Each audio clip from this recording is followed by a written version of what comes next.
లక్ష్మీం క్షీరసముద్రరాజతనయాం శ్రీరంగధామేశ్వరీం దాసీభూతసమస్తదేవవనితాం లోకైకదీపాంకురాం శ్రీమన్మందకటాక్షలబ్ధవిభవద్బ్రహ్మేంద్రగంగాధరాం త్వాం త్రైలోక్యకుటుంబినీం సరసిజాం వందే ముకుందప్రియాం. శ్రీ మహాగణాధిపతయే నమః. శ్రీ మహాసరస్వతీ నమః. శ్రీ గురుభ్యో నమః. కార్తీక శుక్ల చవితి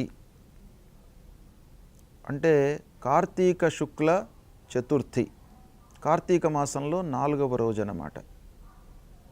దీన్ని నాగుల చవితి అని అంటాము. ఈ నాగుల చవితి రోజున మనం ఏం చేస్తాం? వల్మీక పూజ చేస్తాం. అంటే వల్మీకము అని అంటే పుట్టలో ఏముంటుంది? పాములు ఉంటాయి. అంటే ఈ సర్పాలకు మన ధర్మశాస్త్రంలో అత్యంత ప్రాధాన్యత ఉంది. అంటే మనిషికి సర్పానికి అవినాభావ సంబంధం ఉంది. సర్పాలను పూజించడం మూలకంగా మనిషి లోపల ఔన్నత్యం పెరుగుతుంది. మనిషి పడుతున్నటువంటి కష్టాల నుండి విముక్తి కావడానికి ఆ సర్పరాజు నాగరాజు యొక్క అనుగ్రహము ఉండాలి అని మనకు శాస్త్రం చెప్తుంది. ఏంటయ్యా ఈ సంబంధం ఏంటి? అసలు సర్పాలకు మనిషికి సంబంధం ఏంటి అని మనం చూసినట్టయితే, ఆధ్యాత్మిక పరంగా సర్పాలు నాగభూషణుడు ఎవరు? సదాశివుడు, శంకరుడు. అంటే సర్పాలను భూషణాలుగా ధరించినటువంటి వాడు. శేషసాయి ఎవరు? మహావిష్ణువు. అంటే ఈ రెండు ఎప్పుడు కూడాను ఈ సర్పాలు ఆ విష్ణువుతో శంకరుడితో అవినాభావ సంబంధం కలిగి ఉన్నటువంటివి. అంటే పరమాత్ముడితో సంబంధం కలిగి ఉన్నటువంటివి.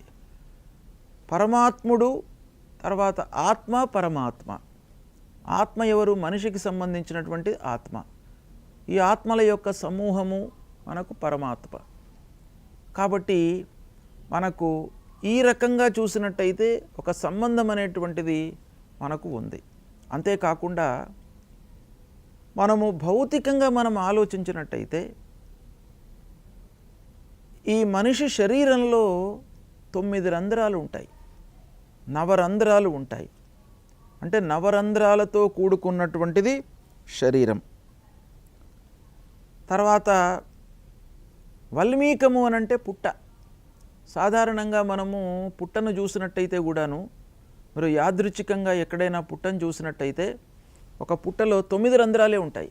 మళ్ళీ ఇంకొక గోపురంలాగా ఉంటుంది, అందులో 9 రంధ్రాలు ఉంటాయి.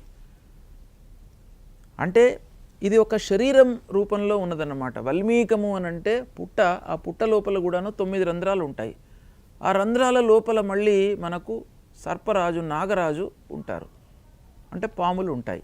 ఈ శరీరం లోపల కూడాను మనకు 9 రంధ్రాలతో పాటు ఒక మూలాధార శక్తి రూపంలో ఉన్నటువంటి ఒక సర్పరాజు ఉంటాడనమాట.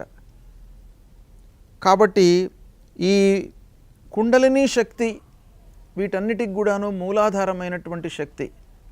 ఆ శక్తి మన శరీరంలో ఉంటుంది. కాబట్టే మనకు ఈ అంతర్గతంగా ఒక స్తబ్దంగా ఈ మూలాధార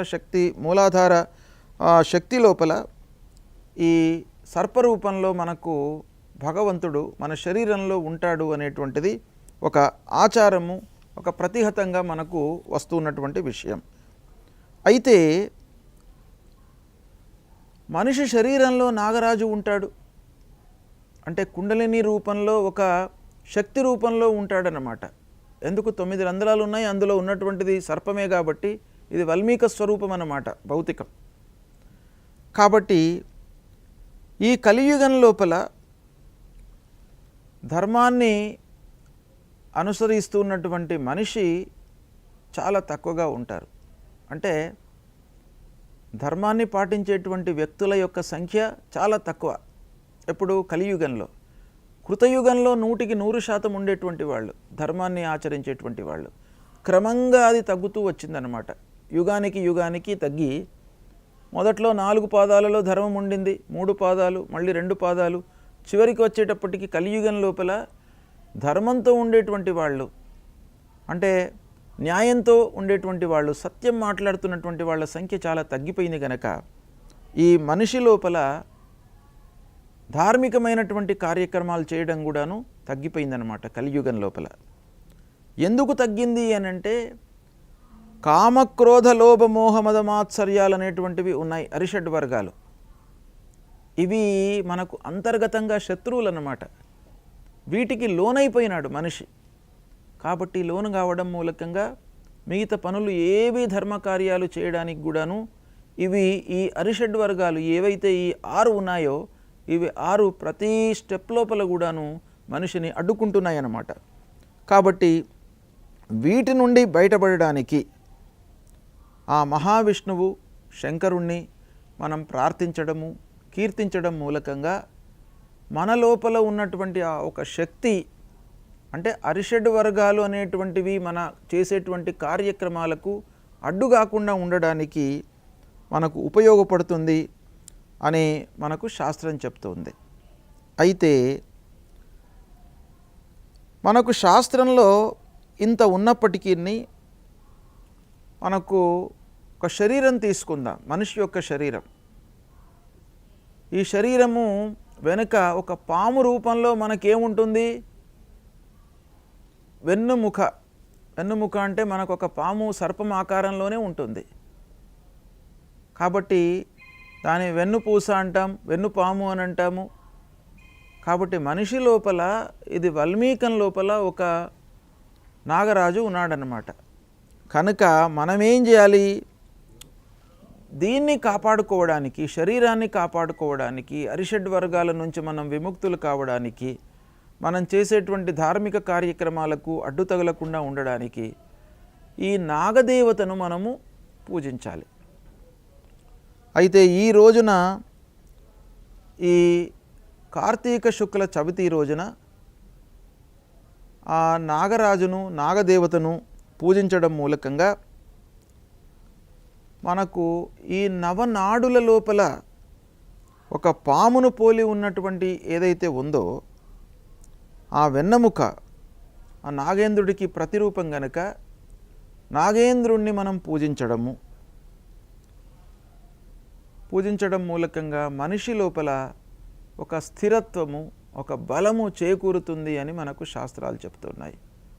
కనుకనే భౌతిక పరంగా ఇలాంటి అవినాభావ సంబంధం ఉన్నప్పుడు తప్పకుండా మనం నాగరాజును పూజించడం మూలకంగా మనకు ఈ నాగుల చవితి రోజున భక్తి శ్రద్ధలతో ఎవరైతే పూజిస్తారో వాళ్లకు ఆ భగవంతుడి యొక్క అనుగ్రహం లభిస్తుంది, ఆ సదాశివుడు పరమేశ్వరుడి యొక్క అనుగ్రహం లభిస్తుంది, శ్రీమన్నారాయణుడు శ్రీ మహావిష్ణువు యొక్క అనుగ్రహం లభిస్తుంది. తర్వాత ఈ నాగుల చవితి రోజున వల్మీక పూజ, తర్వాత సర్ప పూజ చేయడం మూలకంగా మనకు ఏం కలుగుతుంది అనంటే ఈ ఆరోగ్యపరమైనటువంటి సమస్యల నుండి మనం విముక్తులమవుతాము. అంటే దృష్టి దోషాలు ఉన్నా కూడాను దూరం అవుతాయి, తర్వాత శారీరక ఇబ్బందులు ఉన్నా కూడాను దూరం అవుతాయి, పితృదోషాలు ఏమైనా ఉన్నా కూడాను దూరం అవుతాయి. పితృదోషాలు అంటే పరంపరంగా మనకు వస్తూ ఉంటుంది. అలాంటివి ఏవైనా దోషాలు ఉన్నా కూడాను ఈ నాగుల చవితి రోజున ఆ సర్ప పూజ, వల్మీక పూజ చేయడం మూలకంగా అవి దూరం అవుతాయి అనేటువంటిది శాస్త్రం చెప్తుంది. కనుక ఈరోజు ప్రధానంగా మనము ఈ నాగరాజును మనం పూజించినట్టయితే, అంటే సర్పరాజు అంటే నాగేంద్రుణ్ణి పూజించినట్టయితే మనకు దృష్టి దోషాలు ఉండకుండా ఉంటాయి, ఆరోగ్యపరంగా మనకు బాగా ఉంటుంది, సమస్యలు ఉండవు, తర్వాత పెద్దల యొక్క అనుగ్రహం కూడాను కలుగుతుంది. కనుక అందరూ కూడాను నాగుల చవితి రోజున వల్మీక పూజ, తర్వాత నాగేంద్రుని యొక్క పూజ చేయడము మనకు శాస్త్రవిహితం గనుక ఇది చేయండి, సుఖమయమైనటువంటి జీవితాన్ని పొందుతారు. శుభం.